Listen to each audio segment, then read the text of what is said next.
a bill from a restaurant she'd never visited, a hushed phone call in a language she didn't understand.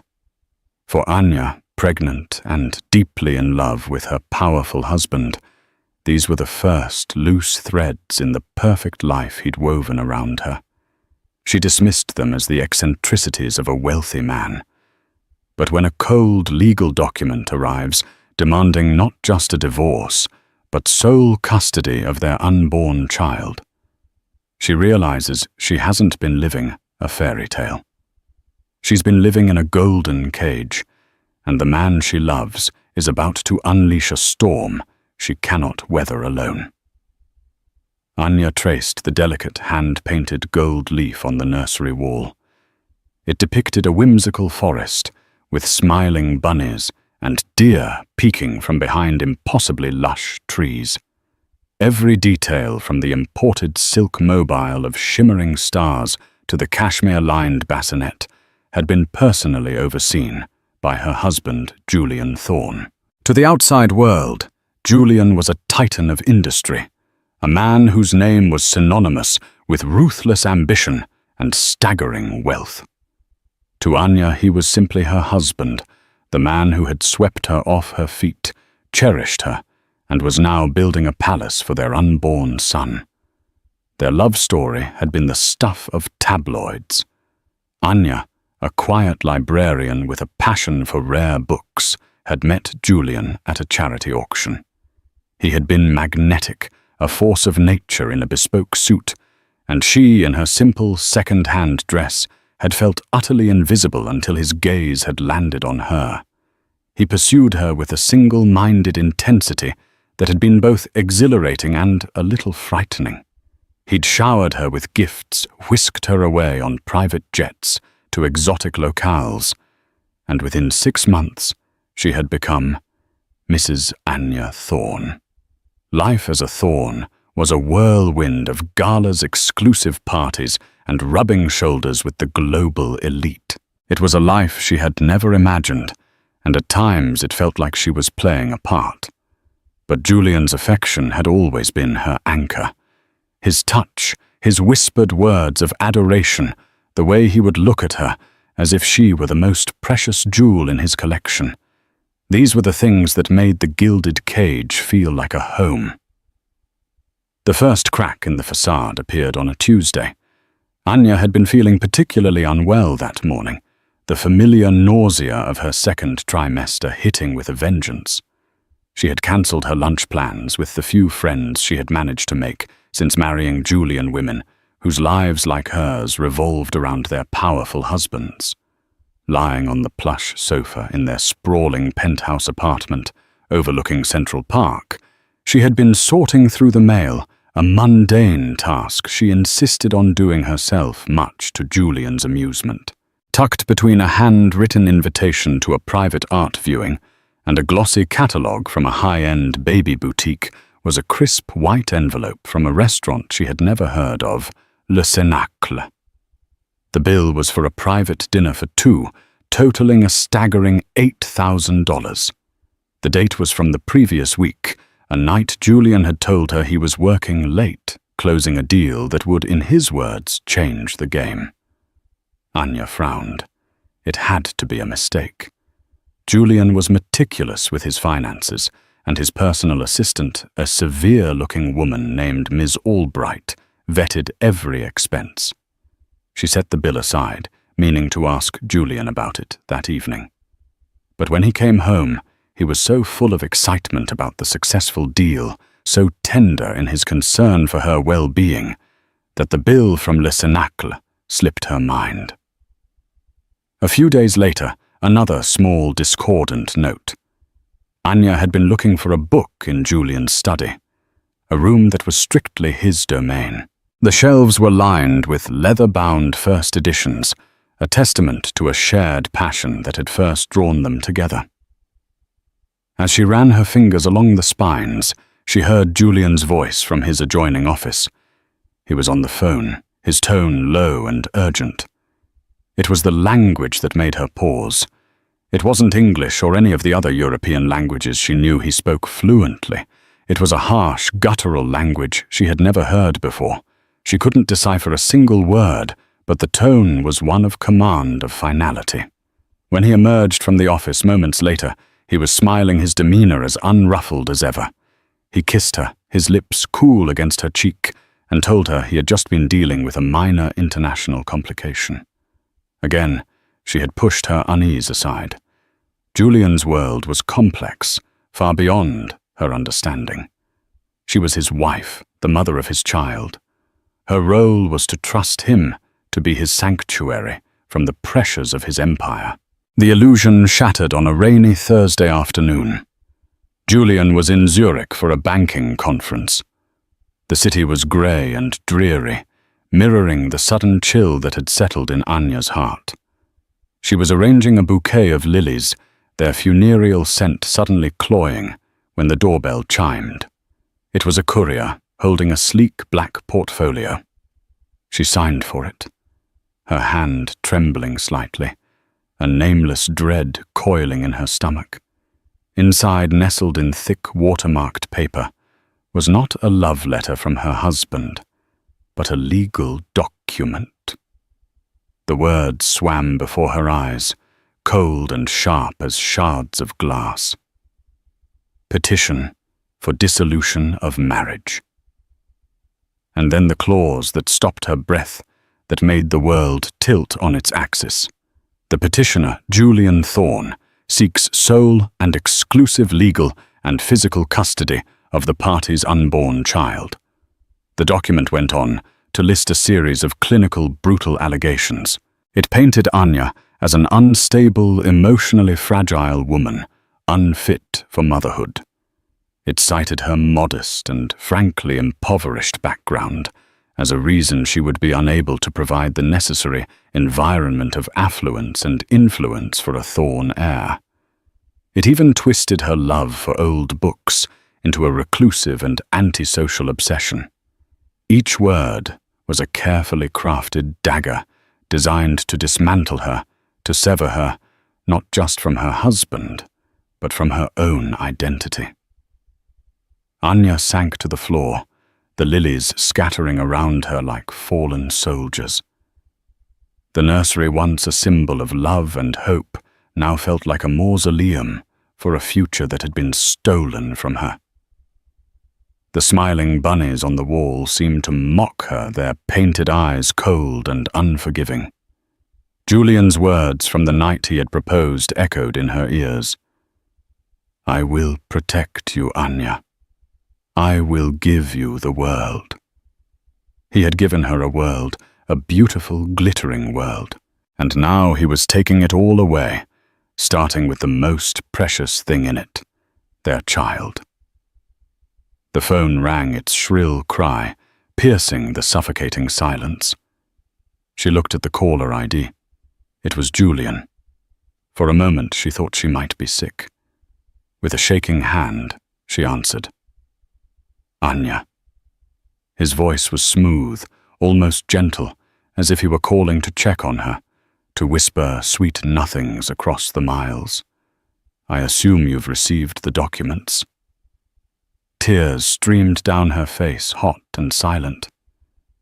Julian. Why she managed to choke out the word, a raw wound in her throat. "It's for the best, my love," he said, his tone infuriatingly calm. "A child, a Thorne heir, requires a certain upbringing, a certain strength of character in their primary caregiver.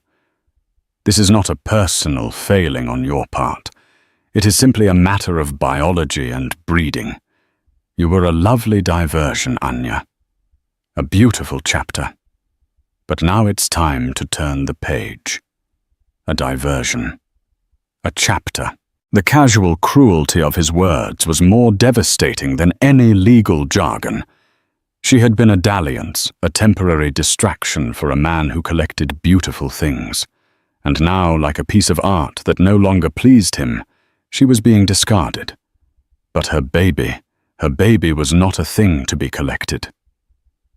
"You won't take my baby," she whispered, a flicker of defiance igniting within her. He chuckled a low, humorless sound that sent a fresh wave of ice through her veins. "My dear, sweet Anya, you live in my home. Your bank account is funded by me. The very clothes on your back were chosen by me. You have nothing. No resources, no power, no influence. You are a librarian.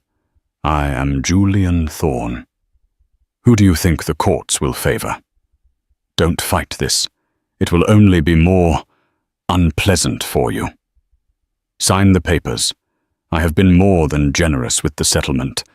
You can go back to your quiet little life, your dusty old books, and I will raise my son." The line went dead, leaving Anya in a silence that was heavier, more profound than any she had ever known. He was right. She had nothing. She was a ghost in this opulent life, a wraith with no substance, no power. The walls of the penthouse, once a symbol of her fairy tale romance, now felt like the cold, hard walls of a prison. The city lights twinkling below seemed to be mocking her a million tiny eyes, witnessing her utter desolation. She curled into a ball on the expensive Persian rug, her hands protectively cradling her belly. A fierce primal instinct, one she hadn't known she possessed, surged through her. He could take the penthouse, the jewels, the couture gowns. He could take the Thorne name. But he would not take her child. She would not let him. The question was, how? How could a ghost fight a god? As darkness fell over the city, Anya's mind raced. Every lawyer she could think of would be too intimidated by Julian's power, or worse, already on his payroll. Her few friends were part of his world. They would offer sympathy but not help. Her family, a distant mother and a sister she hadn't spoken to in years, would be useless against the Thorne legal machine. She was utterly, completely alone.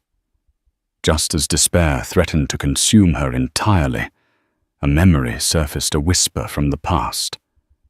A man from a different life. A life before Julian. A man who had once warned her about the dangers of dazzling surfaces and hidden depths.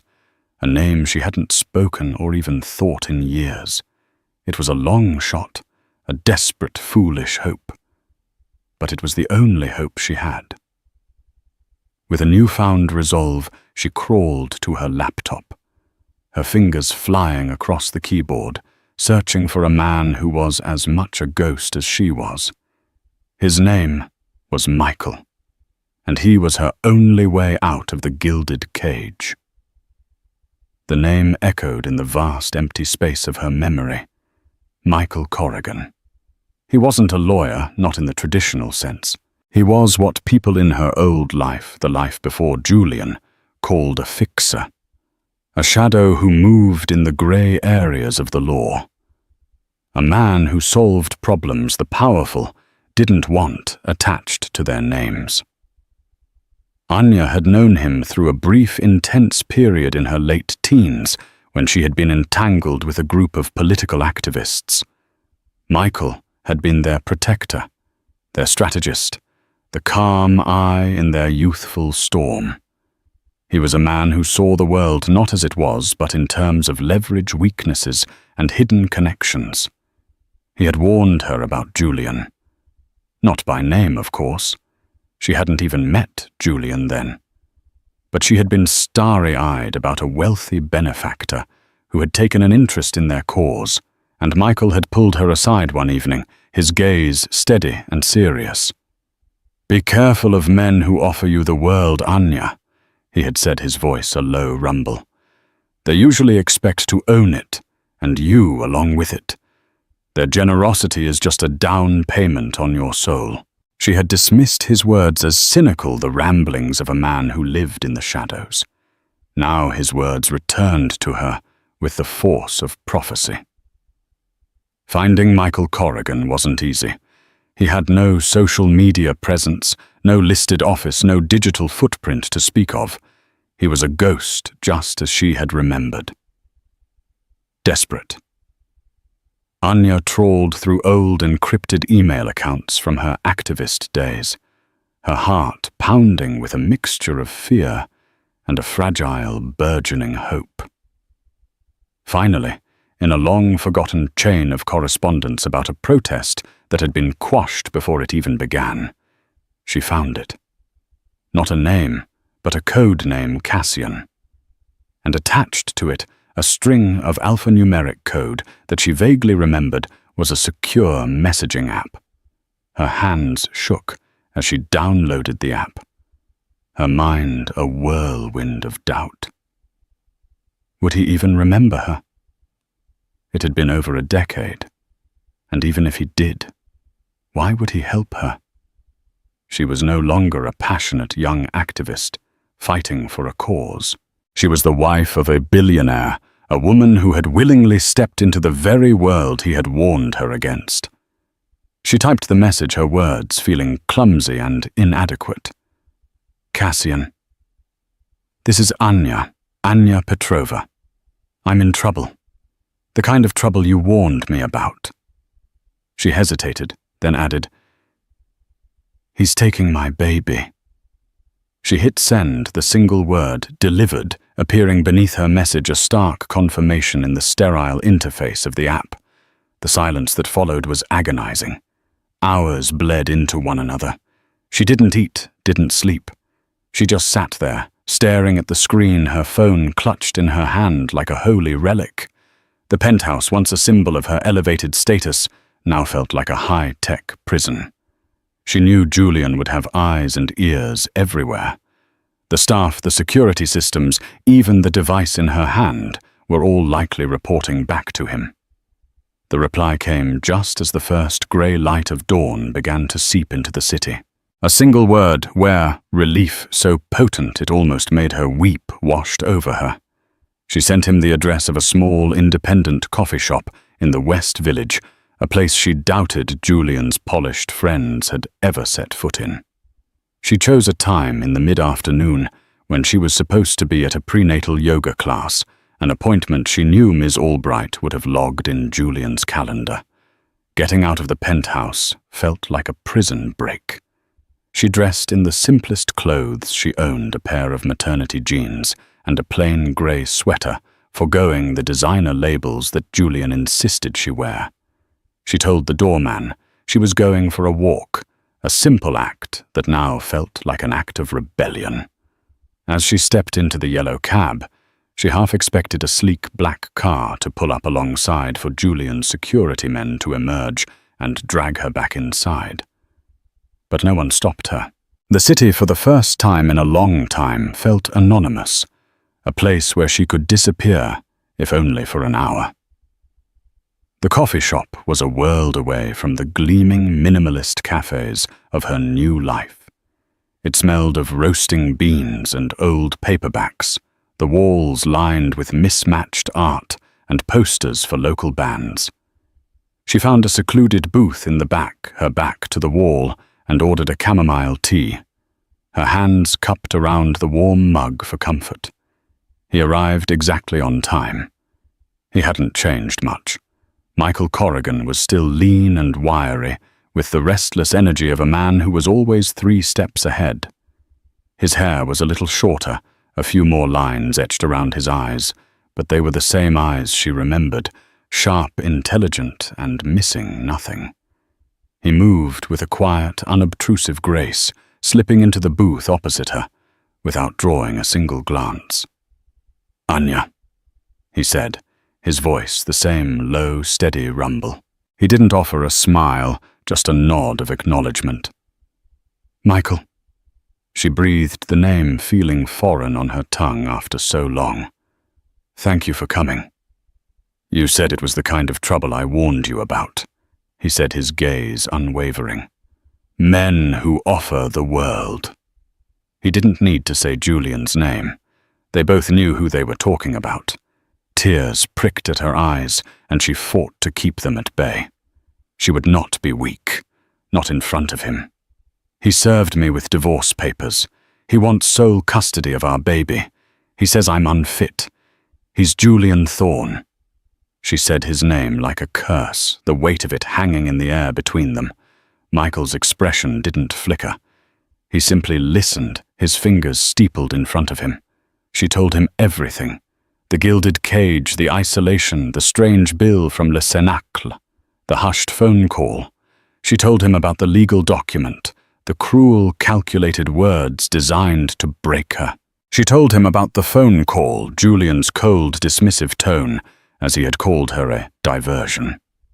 When she was finished, the silence in the booth was thick with unspoken words. Michael took a slow sip of the black coffee he had acquired at some point without her noticing. Julian Thorne, he said, testing the name. He's built an empire on a foundation of broken contracts and ruined lives. But he's always been careful. Legally, he's a fortress. So you can't help me. Anya's voice cracked the fragile hope that had sustained her, threatening to crumble. I didn't say that. Michael said, a flicker of something she couldn't quite decipher in his eyes. I said he's a fortress. But every fortress has a weakness, a hidden door, a crack in the stone. You just have to know where to look. He leaned forward slightly, his voice dropping even lower. This demand for sole custody, it's aggressive. It's risky. Even for a man like Thorne. It suggests he's not just trying to get rid of you, he's trying to hide something, and he believes the child is the key to either protecting that secret or leveraging it. A secret? Anya frowned. What kind of secret? That's what we need to find out, Michael said. The bill from Le Cénacle, the phone call in a language you didn't recognize. These are the loose threads. We pull on them and we see what unravels. He gave her a small encrypted device, no bigger than a credit card. A burner phone. Contact me only through this. Your penthouse is a fishbowl. Assume everything you say and do in there is being monitored. For now you play the part. The heartbroken, defeated wife. Let him think he's won. Let him get comfortable. Arrogance is the rich man's Achilles heel. And Julian Thorne is the most arrogant man I've ever had the displeasure of researching. For the first time in days, Anya felt a genuine spark of hope. It was a dangerous, terrifying hope. But it was hers. Michael Corrigan was her secret protector, the ghost from her past, who had stepped back into the light to fight the monster in her present. What do I do now? She asked, her voice stronger than it had been in days. You go back to your cage, Michael said, his eyes meeting hers. But this time, you're not a prisoner. You're a spamour. I need you to find out more about that dinner at Le Cénacle. Who was he with? What was the real purpose of the meeting and that phone call? Can you describe the language, any words you might have caught? Anya's mind raced back to the brief overheard conversation. It was harsh, she said, with a lot of car sounds, almost guttural. I didn't recognize any of it. Michael nodded slowly. Okay, that's a start. I have a few contacts who specialize in linguistics. I'll see what I can find. He stood to leave a shadow melting back into the anonymous bustle of the city. Be careful, Anya. The cage is more dangerous now that you know you're in it. As Anya walked back to the gilded prison of her penthouse, the city seemed different. The towering skyscrapers no longer felt oppressive, but like challenges to be overcome. The people rushing past her were not just a faceless crowd, but a network of stories of secrets of potential allies and enemies. She had a protector, a plan, a purpose. The fight for her child had begun. And Julian Thorne was about to discover that the quiet librarian he had so carelessly dismissed had teeth and a ghost at her back. The game had changed, and Anya Petrova, the spy in the Thorne Empire, was ready to play. Returning to the penthouse was like stepping onto a stage. The air, once thick with despair, now crackled with a secret energy. Anya played her part to perfection. She was the picture of a woman broken. Her eyes were red-rimmed and puffy, a feat achieved with the help of a little-known trick involving a peeled onion, a memory from a dramatic childhood play. She moved through the opulent rooms like a ghost, her shoulders slumped, her gaze fixed on the floor. She spoke to the staff in hushed, mournful tones, politely refusing the food they offered. Ms. Albright, Julian's ever-present assistant, watched her with a hawk-like intensity. Anya could feel the woman's cold, calculating eyes on her, reporting every sitai, every tear back to her master in Zurich. Anya knew she was under constant surveillance. She imagined tiny cameras hidden in the ornate cornices, listening devices nestled among the fresh flowers that were delivered daily. The thought which once would have terrified her now fueled her resolve. She was a performer in the most important role of her life. Her first mission was Le Cénacle. The restaurant was notoriously exclusive, a place where deals were struck in hushed tones over plates of food that cost more than most people's monthly rent. Getting a reservation was impossible, but Anya wasn't trying to dine there. She was trying to dig. From the burner phone Michael had given her, she accessed the dark web, a place she hadn't visited since her activist days. Following Michael's encrypted instructions, she navigated to a forum for high-end service industry workers, a place where disgruntled chefs, waiters, and sommeliers anonymously shared the secrets of the ultra-rich. She posted a carefully worded query offering a generous sum in cryptocurrency for any information about a private dinner hosted by Julian Thorne on the date specified on the bill. She mentioned a lost earring, a sentimental piece, as a pretext for her inquiry. It was a flimsy story, but in a world of casual excess it was just plausible enough. For 2 days there was silence. Anya's anxiety grew.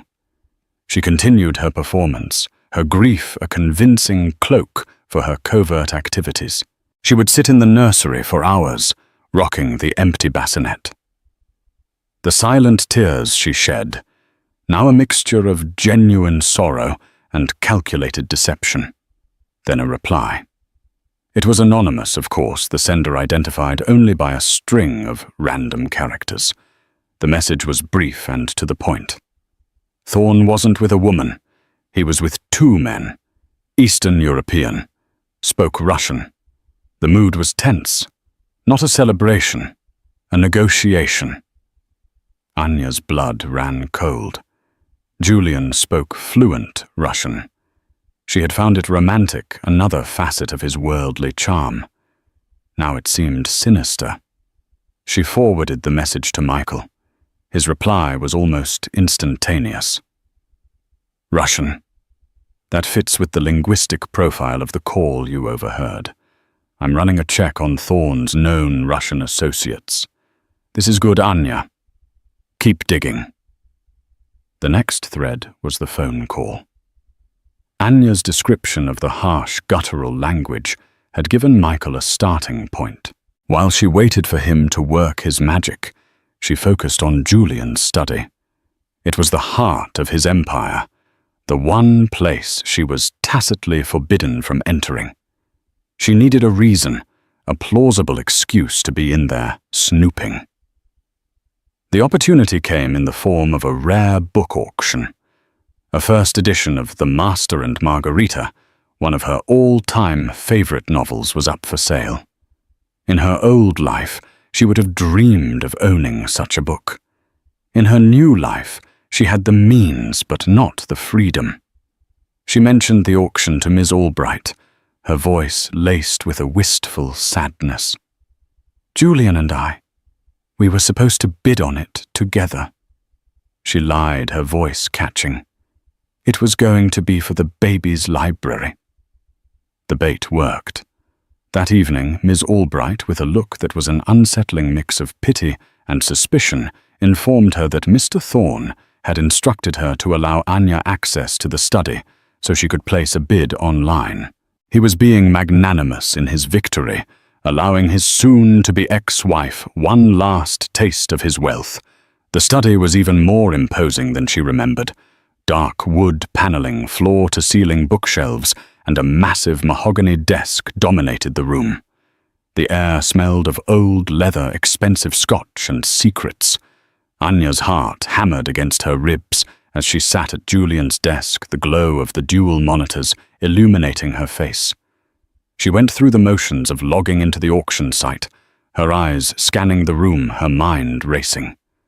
Where would a man like Julian hide his secrets? Not on the computer. He was too smart for that. It would be encrypted, firewalled, a digital fortress.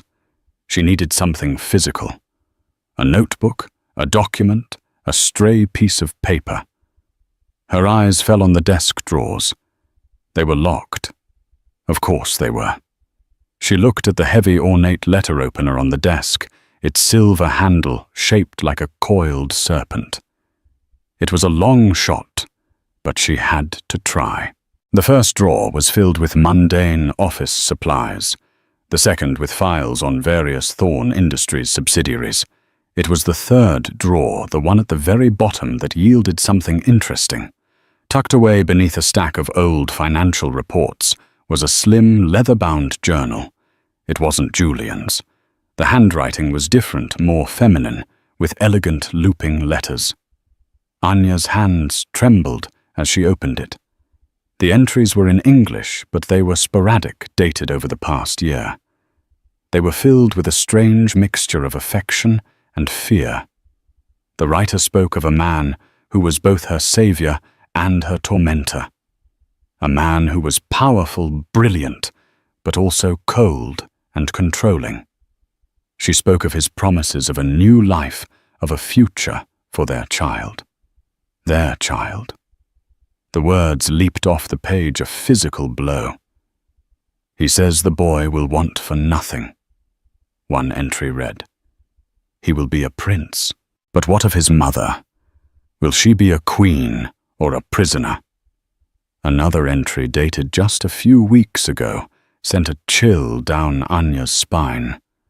The surrogate is pregnant. He is pleased. He calls her the vessel. He doesn't even use her name. I wonder if he even knows it. He says it's cleaner this way. No emotional attachments, no complications. Anya felt the air leave her lungs. The vessel. He had called her a diversion, a chapter. Now a vessel. She wasn't just being discarded. She had been used from the very beginning. Her purpose had never been to be his wife, but to be the incubator for his heir. This journal, this other woman's words, was a mirror image of her own story. Suddenly, a name jumped out at her. A name the diarist used only once in a moment of what seemed like desperate frustration. I sometimes think Julian loves the idea of this baby more than he could ever love me. Or even him. He talks about the legacy, the dynasty. It's all for his father. It's always been for his father. Even from the grave, Alexander dictates his every move. Alexander, Julian's father. Julian rarely spoke of him, only to say that he had been a brilliant but difficult man who had died when Julian was in his 20s. He had left Julian a substantial inheritance, the seed from which the Thorne Empire had grown. Anya's mind was racing, connecting the dots. The Russian men at Le Cénacle, the Russian language on the phone, the name Alexander. Julian's father wasn't just a difficult man. He was Russian, and his influence, it seemed, stretched beyond the grave. She took out the burner phone and photographed every page of the journal. Her hands were shaking so badly, she had to take some of the pictures twice. She slid the journal back into its hiding place, her mind reeling. Who was this other woman? And where was she now? As she was about to close the drawer, her fingers brushed against something taped to the underside. It was a small, flat object, a key. Not a regular key, but a key card, the kind used for hotel rooms or high-security buildings. It was blank, with no identifying marks. On a hunch, she slipped it into her pocket. She logged out of the auction site, not even caring if she had won the book. The first edition of The Master and Margarita seemed like a silly, frivolous thing, now a relic from a life that was no longer hers. She had stumbled upon a secret far more valuable and far more dangerous. Later that night, curled in her bed, the vast emptiness of the penthouse pressing in on her, she received a message from Michael. It contained a single audio file. My linguist friend identified the language from your description. It's most likely Chechen, a dialect spoken in a very specific region. He's cross-referencing it with known associates of Thorne's father, Alexander. The name is not Thorne, by the way. It's Voronov. Alexander Voronov. He was a low-level KGB apparatchik who fled to the US in the late 80s with a suspicious amount of personal savings. He reinvented himself as a consultant, but my sources say he never really left the old world behind. He was connected, dangerous. Voronov. The name felt like a stone dropping into the placid pool of her understanding, the ripples spreading out, distorting everything she thought she knew. Julian Thorne, the all-American tycoon, was the son of a Russian spy, and he was doing business with Chechens. Anya looked at the blank keycard she had stolen from his desk. A sudden, terrifying thought occurred to her. She remembered another detail from the bill from Le Cénacle. It wasn't just for dinner. There was a second, even larger charge listed as accommodations. A suite at the hotel connected to the restaurant. She sent a message to Michael, her fingers flying across the tiny screen. The journal. He wasn't having an affair. He has another woman, a second woman he's promised the same thing, and I think I know where he keeps her. The reply was stark. Don't do anything foolish, Anya. This is bigger than a custody battle. These are not people you want to cross.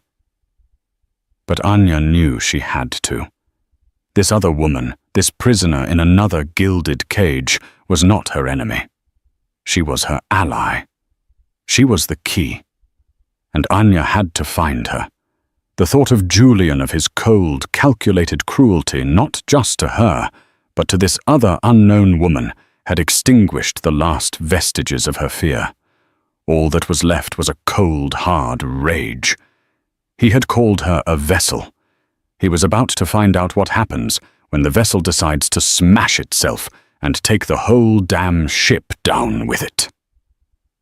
The keycard burned a hole in Anya's pocket, a constant, tangible reminder of the dangerous path she was about to walk. Michael's warning echoed in her head, but it was drowned out by the words from the journal. Will she be a queen or a prisoner? Anya knew she couldn't leave another woman to suffer the same fate Julian had planned for her. She had to know who she was. Julian was due back from Zurich the next day. The window of opportunity was closing and fast. She had to act now. Using the burner phone, she researched Le Cénacle and the adjoining hotel, the Valerius. It was the pinnacle of old-world luxury and modern security, a place where the powerful could conduct their affairs with absolute discretion. Walking in the front door was out of the question. Her only chance was to create a diversion, a big one. Something that would draw the attention of the hotel staff, and more importantly, Ms. Albright, who monitored Anya's every move.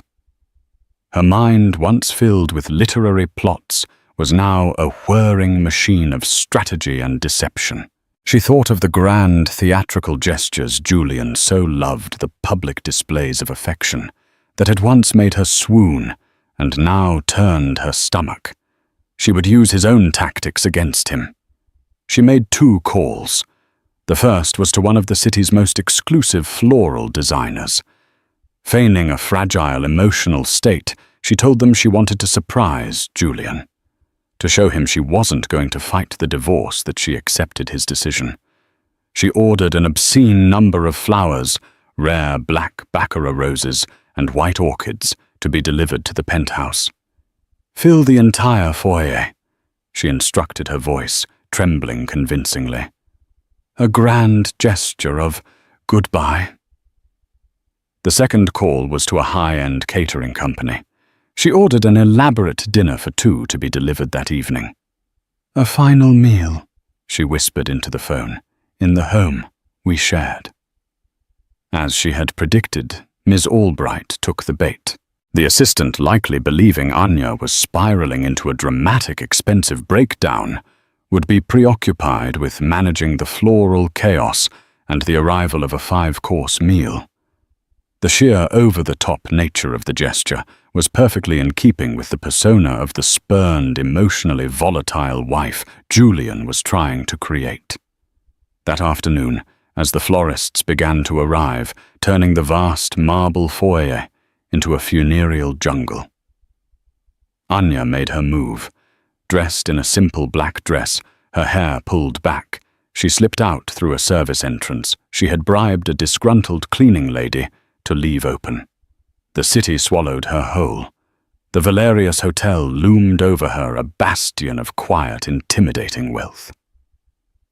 She walked past the main entrance, her heart a frantic drum against her ribs, and around to a discreet side door marked Residences. This was a private entrance for the hotel's permanent residents, a feature she had discovered during her research. It was her best bet for avoiding the scrutiny of the main lobby. She held her breath and swiped the blank keycard. A small green light blinked and the lock clicked open. A wave of dizziness washed over her. She was in. The elevator was silent, paneled in dark, polished wood. There were no floor buttons, only a slot for a keycard. She inserted hers, and the elevator began to ascend, stopping silently at the penthouse level. There was only one suite on this floor, Julian's secret nest. The hallway was hushed, carpeted in a thick plush grey that absorbed all sound. She stood before the heavy oak door of the suite, her hand hovering over the lock. This was it, the point of no return. Taking a deep, steadying breath, she swiped the card again. The door swung open into a suite that was a mirror image of her own penthouse, decorated in the same impersonal, luxurious style. The same grey sofas, the same abstract art, the same scent of money and loneliness. And there, standing by the window, silhouetted against the glittering cityscape, was a woman. She was tall and slender, with a cascade of fiery red hair that fell to her waist. She turned as Anya stepped inside. Her eyes a startling shade of green, widening in alarm. She was not pregnant. A wave of confusion washed over Anya. The journal. It had spoken of a child. "Who are you?" the woman asked, her voice laced with a faint melodic accent Anya couldn't quite place. It wasn't Russian. She took a step back, her hand instinctively going to her stomach. It was then that Anya saw it, a slight, almost imperceptible curve beneath the silk of her robe. She was pregnant, perhaps only a few months along, not as far as Anya, but undeniably pregnant. "My name is Anya," she said softly, holding up her hands in a gesture of peace. I'm Julian's wife." The woman's face paled, her carefully composed expression crumbling. "His wife," she whispered the words barely audible. "He told me. He said he was divorced. He lied," Anya said, her voice filled with a quiet intensity. "He's lied to both of us. The woman sank onto the sofa, her hand still resting on her belly. Her name was Katerina. She was a ballet dancer from Moldova, whom Julian had met on a trip to Eastern Europe. He had been her patron, her savior, rescuing her from a life of poverty and obscurity. He had promised her the world, a career, a future. He had promised her a child. As Katerina spoke her story, weaving a chillingly familiar tapestry of love-bombing isolation and control, Anya felt not jealousy, but a profound and sorrowful kinship. Katerina, too, had been kept in a gilded cage, forbidden from contacting her family, her old friends. Julian was her entire world. He had told her his ex-wife was a bitter, unstable woman who had refused to give him the heir he so desperately craved.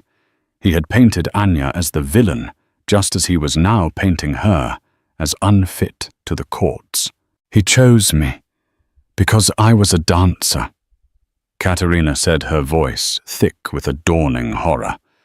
He talked about genetics, about my physical perfection. He said our child would be flawless. He called me the vessel. Anya said the words, tasting like poison. Katerina flinched, a flicker of recognition in her emerald eyes. He calls me his prima, his perfect instrument. The two women looked at each other, the chasm of their shared deception bridging the space between them. They were not rivals. They were fellow victims of a monster's meticulous, monstrous design. Julian hadn't been choosing between them. He had been running a competition.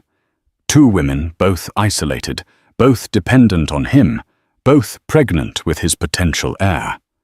He would wait, see which pregnancy was more viable, which woman was more pliable, and then he would discard the other. It was a twisted eugenic fantasy, a game of human chess where the women and their unborn children were nothing more than pawns. "The journal," Anya said, suddenly pulling the burner phone from her pocket. "I found this in his study. Is it yours?" She showed Katerina the photos of the handwritten pages. Katerina stared at them, her face ashen. "He gave it to me," she whispered. "He said it was for my thoughts and feelings. He said it was important to document the pregnancy for the baby book." "He wasn't giving you a gift," Anya said, the pieces clicking into place with a sickening finality. "He was gathering evidence. He was using your own words, your own fears to build a case against you just in case he decided you were the one to be discarded." The full monstrous scope of his plan was laid bare. He had created a controlled experiment, documenting every variable, every emotional response. He had two vessels, and he would choose the one that best served his purpose, using the other's own documented instability to take her child and cast her aside. The cruelty was so profound, so psychopathic it was almost beyond comprehension. "What do we do?" Katerina asked, her voice trembling. She looked at Anya, her eyes pleading. The fierce, independent dancer was gone, replaced by a terrified young woman trapped in a nightmare. "We destroy him," Anya said, her voice a low, dangerous whisper. The fear she had felt for weeks had been burned away, replaced by a cold, righteous fury. This was no longer just about her baby. It was about Katerina. It was about justice. It was about tearing down the empire of a man who treated women and children like commodities. "His father," Anya continued, her mind racing. "Alexander Voronov. The name means something to you." Katerina's eyes widened. "Julian speaks of him like a god. Everything is for his father's legacy. He said his father's enemies are still out there, that he must be strong, ruthless to protect the family name. The real family name."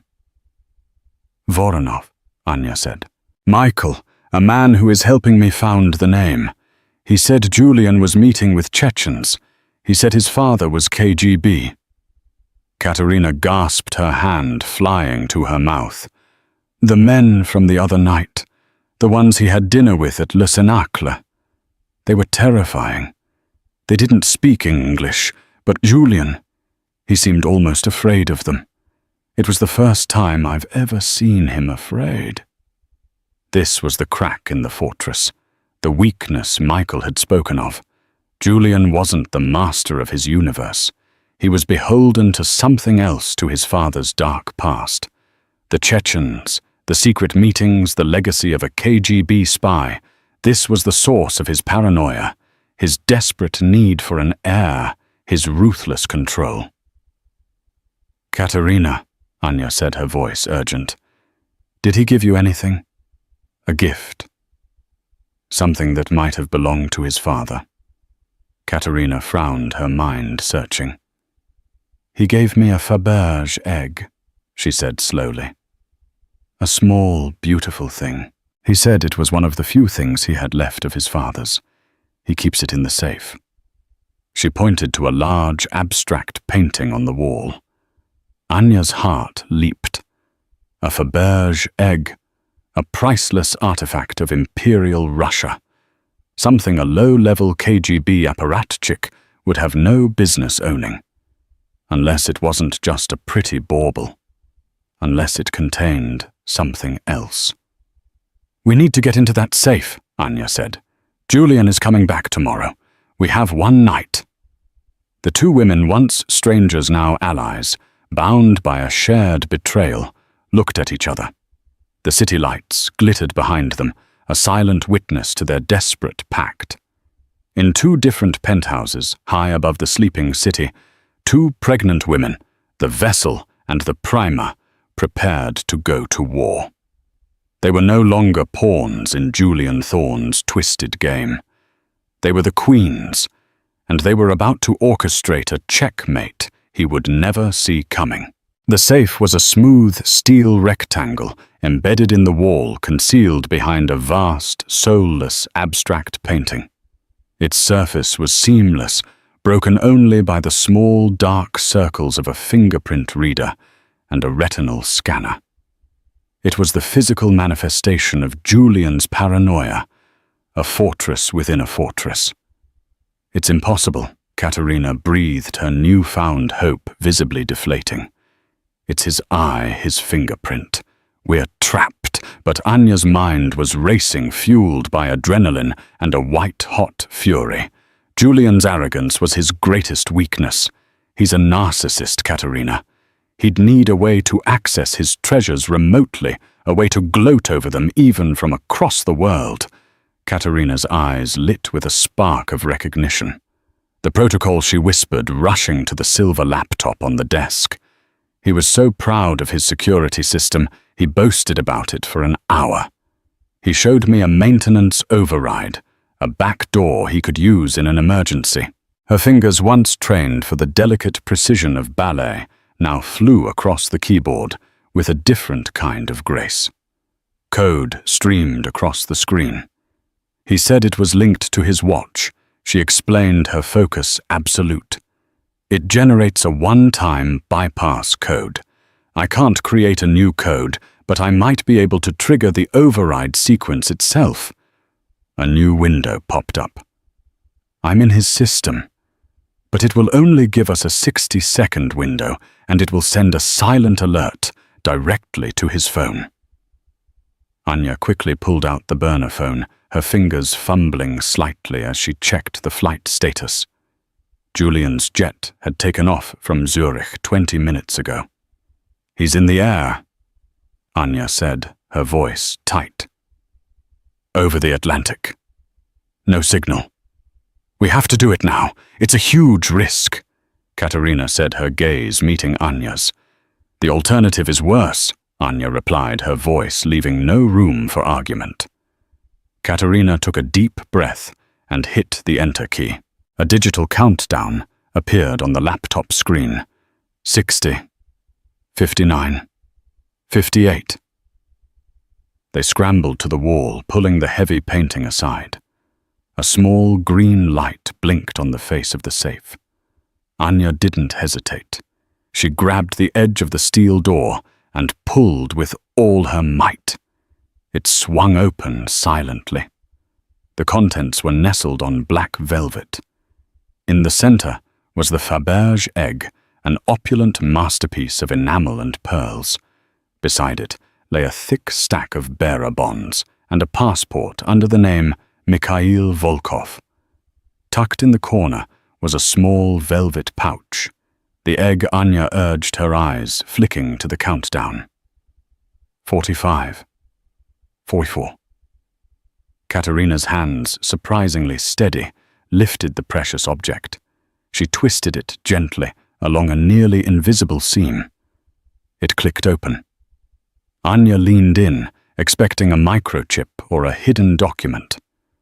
Instead, she saw a small, exquisitely carved wooden bird. It was a beautiful but seemingly useless trinket. Her heart sank. "Wait," Katerina whispered, her finger tracing the inside of the egg's bottom half. Etched into the gleaming metal was a long string of numbers and letters. A Swiss bank account. "The pouch," Anya said, grabbing it. Her fingers closed around a single ornate silver key. She emptied the rest of the pouch's contents into her palm, a tightly folded piece of old paper. She carefully unfolded it. It was a list of names, dates and numbers written in cramped Cyrillic handwriting. Anya couldn't read the names, but she recognized the final word at the bottom of the page, a word Michael's research had burned into her brain. Compromat. Blackmail. It all clicked into place with sickening clarity.